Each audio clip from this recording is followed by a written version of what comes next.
Welcome to the HR on the Offensive podcast, a weekly podcast by Lace Partners, a fundamentally different HR and payroll consultancy. Each week, we tackle some of the most interesting topics facing senior HR professionals. So whether that's from employee value proposition, performance management, people strategy, or even payroll, we cover it all. So join us for the next 30 minutes. And if you like what you hear, subscribe wherever you get your podcasts. Now, on with the show.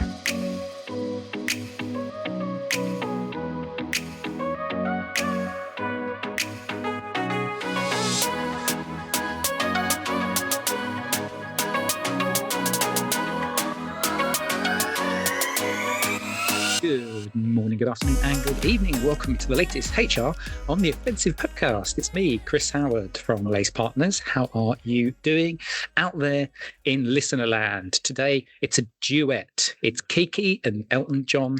It's me and the wonderful Debbie Mitchell. How are you doing, Debbie? You all right? Good. I'm now the giggling Debbie Mitchell. Giggling Am I Debbie Kiki Mitchell. or Elton? Well, obviously, I think it's fairly obvious you're Elton. I'm Elton. Debbie, today we're going to talk about the campaign that we've been running, Becoming Skills Powered. We're going to touch on that a little bit, but I want to delve into a specific part of it around the role of people managers in skills-based organizations. You've recently written a white paper. It's not something that people will see on the Lace Partners website because it is for our CPO networks. But if you are interested in getting a copy of it, then please reach out to us directly, reach out to Debbie, and we'd be happy to share. So it's not something we keep under lock and key, but it is something that we predominantly leave for our Chief People Officer network. Today, we're going to talk around that supercharged people managers piece that you've written. At Lace Partners, we call ourselves fundamentally different, and we have a fundamentally different question that we always like to ask our guests or co-hosts. You've been on it so long, you're probably a co-host now. Debbie, in the spirit of supercharged people managers, let's pick somebody from the celebrity world. Who do you think would be a supercharged people manager? Somebody to line manage even yourself? So that's a supercharged people manager to keep control of the Debbie Mitchell. I would love to be managed by Dawn French. Wouldn't that be fun? There's a lot of empathy and humanity in someone like Dawn French, but also with a wicked sense of humour and probably very caring. I can also imagine she's quite demanding and wants the results, outcomes and laughs. So perfect match, made in heaven. It's balance, isn't it? I feel like we're going to get into this conversation as part of the podcast discussion today. It's about that balance, isn't it? It's that ability to motivate people, to drive people, to have that empathy, but you can't be too soft. There's probably an equilibrium that needs to be delivered in crafting that perfect people manager. We're going to get into that. I will give you my fundamentally different question. I go for Morgan Freeman. Mine is a little bit more superficial in that he just seems like a very calming person, very soft, very well spoken. I feel like he's the sort of person that would inspire me through leading by example type person. That's the sort of, I think, I'd see in Morgan Freeman. He'd be my supercharged people manager. Let's talk a little bit about the campaign as well. We've released a couple of blogs 2 weeks ago and then last week at the time of this being released, and they're all around cultural transformation that a business needs to go through. And it's this idea of flipping from a jobs and a function mindset into a skills mindset and the cultural requirements that are needed for a business to make such a big change. People managers are one big part of that, isn't it? Because it's about how leaders and people managers need to change their mindsets. It's all very well an organization saying, right, we're going to change in the way in which we are structured. So we're no longer going to be hierarchical. We've got a marketing function, whatever it is, and it's hierarchical. It's actually, we're now going to look at the bucket of work that we need to do and the skills that we need to deliver. So I think for me, it would be interesting to get your initial thought on that, like this idea of being able to culturally shift like that, and perhaps the role that people managers might play in inspiring their workers if you're trying to make that shift. There's a couple of things. So first of all, when we did the work around supercharged people managers, we see it as one of the core elements of a successful people function for a couple of reasons. So first of all, your people managers are fully accountable for the experience that is delivered to their employees every day. That's the day-to-day interaction they have. That's who they look to. An employee's experience will be very, very heavily influenced by how their people manager is interacting with them. So that's a key thing. But we also see it kind kind of in relation to the HR function itself, how's the HR function set up to support those people? And how do those people managers kind of tap into services, technology, resources, processes, etc., to be able to deliver great experiences for their people? So that's kind of our perspective on why it matters. And then there's a point of view we put across in the paper that we developed, which is we've got to make a fundamental shift in how we're doing things generally, because we're typically, not exclusively, and this might be a terrible generalization, but we are typically recruiting people who are good at their today job into people management roles because they are looking for career development. And we are typically then sheep dipping them through a whole series of management or leadership training, which can be very process based. And our point of view is that neither of those things are good enough. We need to take a systemic review across the whole piece about how we attract, how do we recruit, retain, enable, train, recognize, reward, set expectations of people managers so that they can do a brilliant job looking after their people. A bit like we were just saying, that balance between they need to be to some extent directive. What job do we need people to do? What tasks, what outcomes do we want? And by the same token, they need to be empathetic and caring, and all of that needs to balance. So how do we make that happen? So there's a number of things kind of in the piece that we're looking at, and we'll talk through some of those. I think then when we talk about the skills-based organisation and how that kind of activates, for me, it's a big culture change. I think this has come up a few times, the campaign already. And like all change, people need a leader close by in the process to help them through it. We can't assume that people will understand what a skills-based organisation is. We can't assume that they'll know, oh, okay, this is great for me, right? So we need them to have that kind of interaction and a manager who can translate what that means for them and for the organisation and how it comes into practice. So that shift is no different to any other change. And the superpowers I think they need to bring to the role are really about that ability to have those meaningful, transparent conversations. That needs to come to the fore so they can connect with their people about what great opportunities this could bring for them. The requirement to translate stuff from the technical jargon of what SBO really is, what skills-based organisation really is, into what does it actually mean on the ground for me, for my job, for my colleagues, and for the work that has to be done. There's a few things there I wanted to pick your brains on that you've just talked about. The importance of people managers. I want to get your reflections on the importance of people managers in the communications part of it. Strategically, we've decided as an organisation that we're going to flip to this skills-based approach. We're going to be skills first in the way that we interact. But how important do you think it is that the people manager is able to articulate that effectively to you as an employee or your people that you work within? Like, where do you rank the importance level of getting that communication right? Yeah, I think it's absolutely critical. And in any change program, when you're in a team and something's happening and there's a change being announced, your first port of call is to your colleagues. Do they get it? If they still don't get it, you're looking upwards. So your first port of call is to your line manager. So your line manager has to understand that. In the activation of a skills-based organisation strategy, you've really got to get those people managers on board. They need to understand it. They need to know what's changing in their role. And that communication and messaging has to be really crystal clear for them. In a change program I did a long time ago, we talked about communicate. When you think you've told them and you think they've got it, go back and do it again and just keep sharing those messages. There are core messages, key outcomes. There are things that are going to change. There's what's in it for me messaging. And all that needs to be really well articulated at every level in the organisation. Another thing I wanted to draw out from what you were talking about earlier is around this idea of opportunity equity. It's the line manager or the people manager being able to draw out the skills of you as an individual. I think that's an element of supercharging your people managers, right? So me as a marketing person, I have a set of skills that I am aware of, but there might be things that I'm quite good at or have a flair for that I just haven't realized myself. Can you talk to me about your thoughts around the value that it is to have that supercharged people manager that can spot that kind of opportunity equity? There's a few things you've mentioned there. Opportunity equity is key. On an earlier piece in the campaign, I heard Pav talking about this, that for lots of people in lots of organizations, there's the opportunity to get involved in a project or a hit squad or a specific kind of activity. But that tends to be niche. You have to be in the high potential group, or you have to be spotted or liked. In the skills-based organization, it's much more important to keep that talent opportunity equity broad and be able to invite everyone in. So that's really key.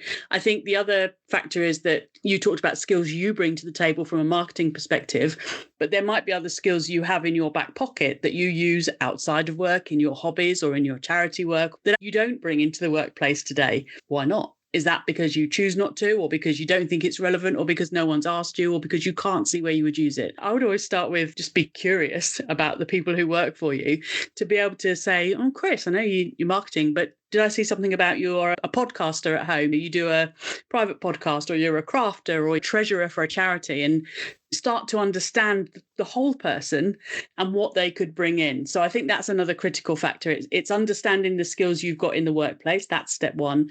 But step two, what's outside the workplace? What other skills have you got? And also then that curiosity can lead you to, what do you want to grow? What skills do you want to add to your portfolio? Or what's important to you, either inside of work or outside of work? The people manager knowing and understanding their people, really critical. I mean, for everything, but really critical for this, to understand that kind of skills focus.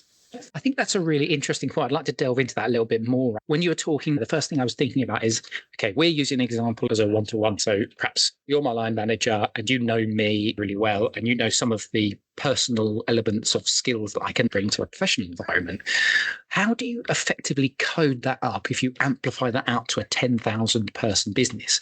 The first thing that pops into my mind would be you get an effective skills taxonomy. You get some tech that will enable you to codify these different types of skills. But I think this is where you were just talking about it. The importance of that people manager comes in, because you're never going to get a 10,000 person business with bought a bit of tech. Here you go, I'm going to send a communication out to everybody and say, can you code up all your skills? Because you're only going to get people that know what they know. So can you talk maybe your thoughts around how, if you're a 10,000 person business, you can start to leverage this idea of coding up those unknown skills? Is it even possible? Is it just as simple as, well, you've got to supercharge your people managers? I mean, you've got to supercharge your people managers and their role in encouraging you as their colleague to think about a broader skills list than just what you happen to bring to work that day. That's one aspect. I do think the technology plays a role as well. So you mentioned the skills taxonomy. I think the technology plays a part as well in those big scale organizations, because how else are you going to keep track of that? I might know you really well, but I might not know of the opportunity that's happening 3 divisions away that actually you'd be amazing for. Brilliant contribution to make. So we need to process and systemize that to some extent. That doesn't replace the personal relationship I have and the curiosity I have and the advocacy I want to have for you in our organization. I can say, well, Chris is amazing at these things, and I see the opportunities 2 or 3 divisions away, but can we find a way to make that work? That advocacy and championing your own team will be really key. But I think there's another thing, which is about how do we publicize some of those opportunities? It's 3 divisions away. You might not see it. In some of the best practice organizations, what we see is those gig opportunities are being publicized much more. You can apply to join this project or show that you're interested in working on a particular kind of problem solving hit squad. I think that's the other element of it, being able to say, look, this is out there, shout if you want to be part of it. And that's another way to open up that kind of transparency. So improve that equity of opportunity around the business. As a manager, what I need to do is say to you, go for that.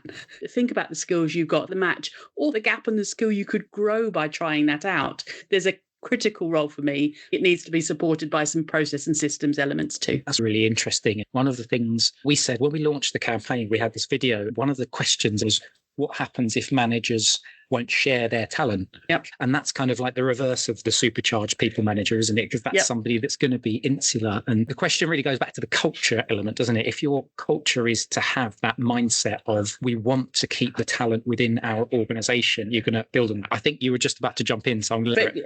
This is a huge passion point of mine. I always describe that a really good people manager should see themselves as a net exporter of talent around their organization. I do not understand a mentality where I go, look how brilliantly I've developed Chris Howard, and so I'm going to keep him within my own little space and not let him go out and have the world see what an amazing job I did of growing him. And I don't understand that. We really need to kind of shift that on its head, because the success of a people manager should be, I had a junior Chris, I grew a junior Chris into a more senior Chris, I helped him to grow, I gave him the confidence, and then I sent him out to flourish around the larger organization. I think that's really critical. Be a net exporter of talent to your business, and that should be a real success factor, a real success measure for every people manager. And outside of your organisation, because I do think there can be pragmatically some points where, as an individual, I decide I just want to experience something different. Not that there's anything wrong with where I am today, but I just want to experience something different. Or I can't grow any further in this organisation. There's not an opportunity for me for whatever reason. And so I might decide to leave and take a role in another organisation. Again, I feel like a good people manager will see that as a success if there isn't genuinely the opportunity that they have failed to encourage their person to go for. And so again, if you think about how do you manage that? Well, you send someone off really warmly. This is some stuff in our supercharged people managers work, is send them off really warmly, really congratulate them, recognize the amazing opportunity they've got.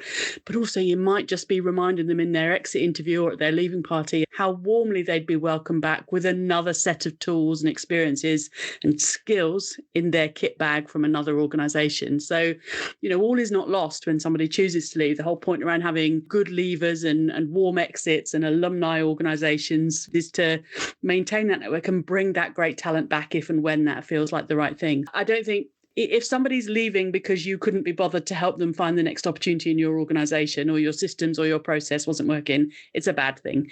But if there's no opportunity and they see an opportunity to go flourish somewhere else, let's bring that on board. Key thing, be a net exporter of talent within your business. I really like that. I want to unpick that a little bit, or have a chat about that. One of the things that pops into my mind is, how do you encourage that? Is it as simple as, for example, turn it into a company-wide performance management goal? For an example, you will be rewarded if you are able to push talent beyond your own sphere of control. Is it something as simple as that? Have you got any other sort of thoughts around how you actually encourage people to do that, other than just, well, culturally, it's what we all agree is the right thing to do? Is there levers you can pull to make this a performance management goal, or what have you? Probably a whole other podcast called Be a Net Exporter of Talent. I think with all of these things with supercharged people managers, what we sort of recognised is it starts at the expectation setting. There's something about how enabled they are, and there's something about how we reward them, right? So you could probably pick any topic, but let's pick this particular one. What expectation are we setting, you as a people manager, bringing people into your team? Is it you will hoard them and you will not let them be exposed to other parts of the business and share their talent and their capabilities?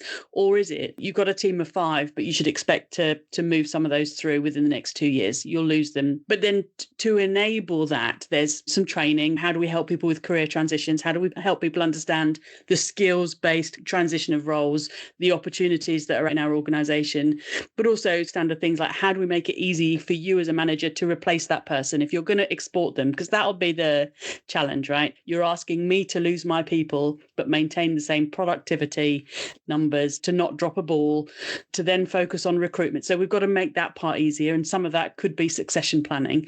And then it's about how we reward them. That's exactly your point, right? Recognize the success that is, oh, look at that. Chris lost 2 out of 5 of his team this month. But actually he lost them to really amazing opportunities, or they built so many new skills and capabilities through the projects he's allowed them to go explore. This is what we mean about systemic changes around the supercharged people manager lifecycle. It's easy to say be a net exporter of talent, but actually the frustration for you is I'm just going to lose people. But actually there are reasons why we could make that easier.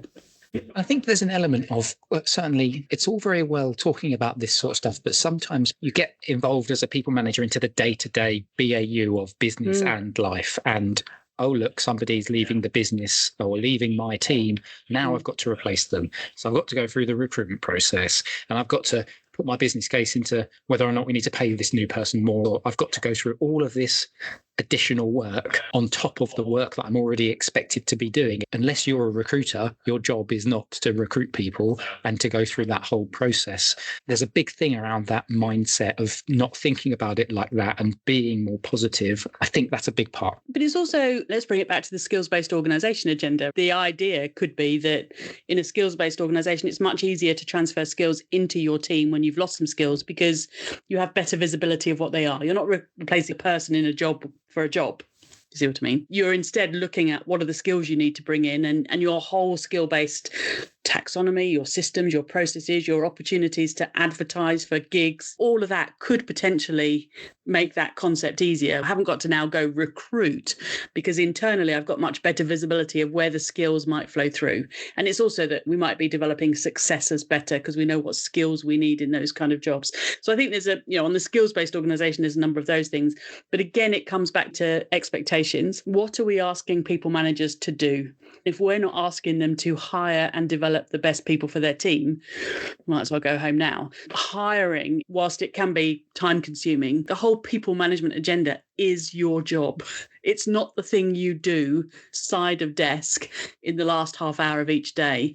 It's your job. Yes, it might be difficult. It might be challenging. You don't want to be doing it constantly. I appreciate that. But finding the best people, bringing them into your team, developing them, growing them, and letting them flourish elsewhere in the organisation is all critical stuff, potentially facilitated through having a skills focus rather than just a job focus.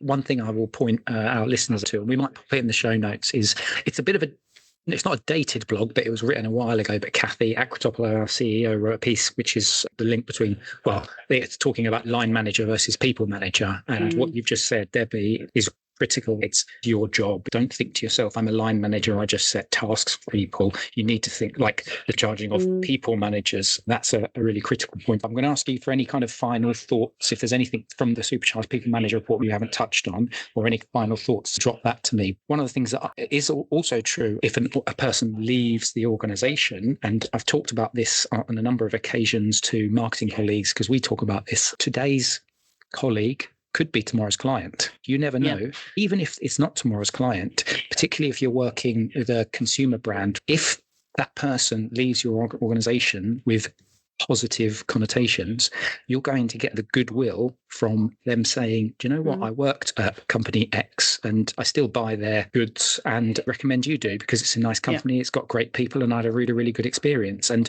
you don't even know that goodness, but that transmits across. Employer brand advocacy as well as products, goods, services brand advocacy. So if I talk to you about what an amazing opportunity it is to be a colleague at Lace Partners, then I leave and then I start telling all my other friends about it, much more likely to come work for you. So not that you want all of my friends working at Lace, but some of them, not all of them. We've covered at very high level sort of what's in the Supercharged People Managers paper, and it is kind of looking at different stages through the life cycle and saying, what should we be doing differently to really enable people managers to do the job we want them to do. It's that balance of, yes, there's some kind of direction, some performance review that has to be done. We have to deliver at the end of the day, but it's the way in which that is done with care and empathy and advocacy for you as a person. Those things are really important. I think as well, in a skills-based environment, one of the things that becomes really important is the growth mindset element, really thinking about how can I encourage my team members to see opportunities for growth and to grab those and see the benefit of doing that, not just from a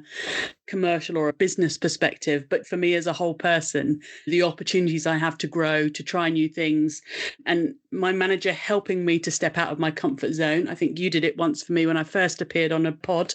Step out of your comfort zone, try something new, see if it works, and now you can't get rid of me. So it's that kind of growth that managers should be inspiring. Try something different, learn some lessons from that, and see how you can continually add to your skill set. Culture of learning within your own team that makes me kind of go, I'm going to add to my skill set.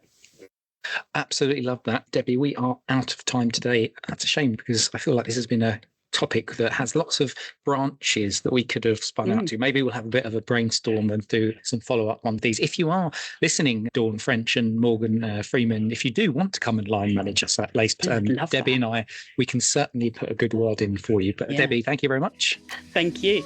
And hopefully you've enjoyed this podcast as much as we've enjoyed recording it. If you like it, please leave a 5-star review on Apple Podcasts or Spotify. But from myself and from Dawn's Line Director Report, thank you very much for listening, and we'll catch you next time on the HR on the Offensive podcast. Bye-bye.